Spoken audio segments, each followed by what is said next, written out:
John Mary Ssebuufu y'omu ku bakulembeze b'ekibiina ki National Unity Platform abaawambibwa abantu bagamba nti bali ba byakwerinda ng'eggwanga lyetegekera okulonda akalulu k'omukulembeze w'eggwanga n'ababaka ba Parliament era yamala ssabbiiti eziwerera ddala 3 nga tamanyiddwako mayitire.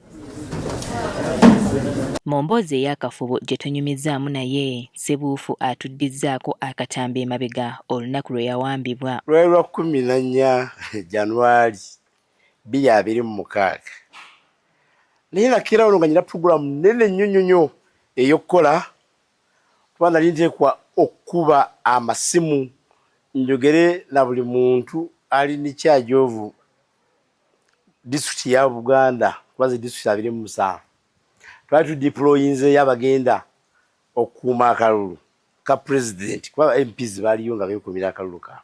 Mbunga yakafuluma bw'ati ng'amaze okufuna ebikozesebwa emmotoka eyakazibwako erya drone y'ekiika eyiye abasajja ne bamukunguzza okumuyingiza. Waliwo omwami balamuyita kavuukavuuka ansonyi omuyita akavuuka naye kavuukavuuka sati ya mikono mimpi ngalinga muloozi waffe omuntu gwa bulijjo ng'ayimirira ku sayidi ya passenger ey'emmotoka kubanga eri wali avuga mangero kugula nga Mami Ssebuufu yayimirira asobola kugulawo okujja nga mugenda tiwayi kampitewo Ssebu kansala yambira kansala Ssebu rodi kansala nali njala kwebuuzaako Ssebu eri muga gundi tomanyi nti nja kulonda tomanyi buvunaanyizibwa bwe nnina obadde ogamba ki tuli bize nnyo nabo okimanyi. Abasajja bwe baafutukira bati emmanju bwe bati w'emmotoka yange behind emabega waayo ne bangwako ekiyiifuyiifu nalabako abantu balinga 6 basirikale baali mu myambalo naye nga buli mwana emmundu ye AK-47 nga bambadde ebintu ku maaso amaaso gokka g'olaba naye operation ekyo teyasukka sekendi za 2. Ng'atuusiddwa mu drone ono yayambazibwa akakookolo nti wabula abantu bano bagenda bawamba abantu abalala mu kkubo era agenda okuddamu okutunula obulungi nga bali mu ttulugunyizo oba safe house. Ozibye balina okukwata wano ku mukono n'eno nga kati linnya wano kati yambuse okugulu tubaga ne mu safe house.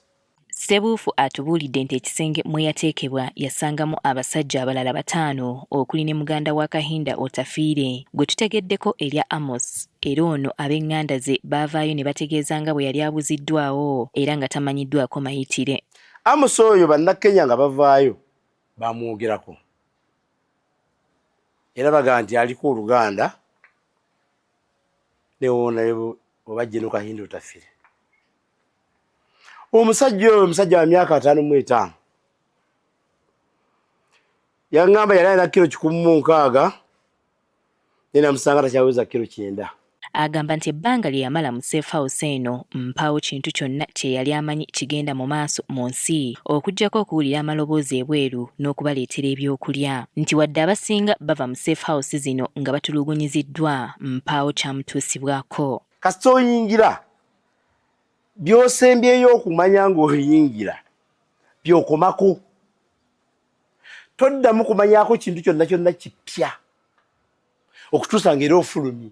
Nga wayise ebbanga abasajja 2 bamutuukirira era ne bamubuuza ebibuuzo eby'enjawulo nga bw'annyonnyola nti kyokka okwawukanako nga mu kusooka bano baali tebeebikkiridde era baasooka kumudyekadyeka ng'omukulembeze we bwe yali awangudde akalulu. Bali myaka nga 4 engeri gye nabalabamu si bakadde nnyo ate si bato nnyo. Nga wayise ssabbiiti 3 ono yalabiraawo nga bamuyise era ne bamulagira okwambala ekiwejjowejjo mu drone nti era mu mmotoka eno gye baakamutemera nga bwe yali awangudde akalulu era agenda okuddamu okutegeera ng'ali ku poliisi ya Jinja Road. Ngenda okulya tulinga bali mu jjaamu tuli obugombe bwa bodaboda naye wabaddeeka nga 10 tupaakinge ng'omuvuko omwangamba but congratulations you won the election as a councillor Nakawa 1. Eno yaggyibwako statement era waayita akaseera katono ne bamutegeeza nga bwe yali atwalibwa mu kkooti e Nakawa naye kwe kusaba aweebwe essimu akubire ku bantu be. Mbangera mu kkooti kyeeza ntakisayo basuulitizi ntakisayo balooya kyetaagisa nga tujja kuwa baka Nakawa kuba yali etonnya nakaba baginyima essimu.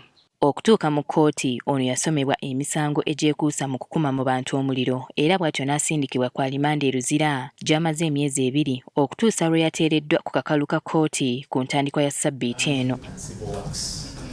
Kyokka ono asinzidde wano n'ategeeza ng'embeera basibe banne gye bawangaaliramu eruzira bwe yeeraliikiriza era nga tamanyi oba bekikwatako kino bakimanyiiko. Era abo ba OC ne ba prison officers n'abakulembeze mu wards tebeetaaga kunenya.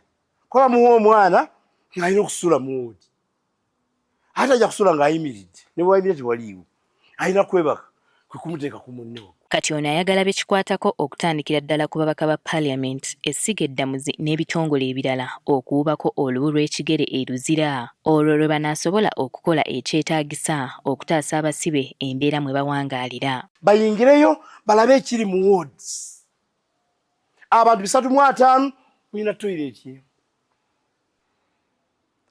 Toilet emu mugendayo kuliko kibulanketi kalinga kadeeya. Kyokka ono taleme kwebaza abo bonna abamubeereddewo mu kaseera mwabeeredde mu kkomera era ne yeebaza bannannakawa ak'ensusso obutamuswaza. Naye njala kwebaza mwana Joel Ssenyonyi oyo. Ba Joel Ssenyonyi be bankwata nategeezeddwa era nga bwe nali nkisuubira nti yakulembera olutalo okulaba nti obululu tebubbibwa. Baŋŋambye ndoza mu bannamwe mumanyi okubusinga nti eno yawangulanga kaggoba wangula tebalangiriro atewangudde. Winnie Tesana Kayinja, agaffe yo ku Spark TV.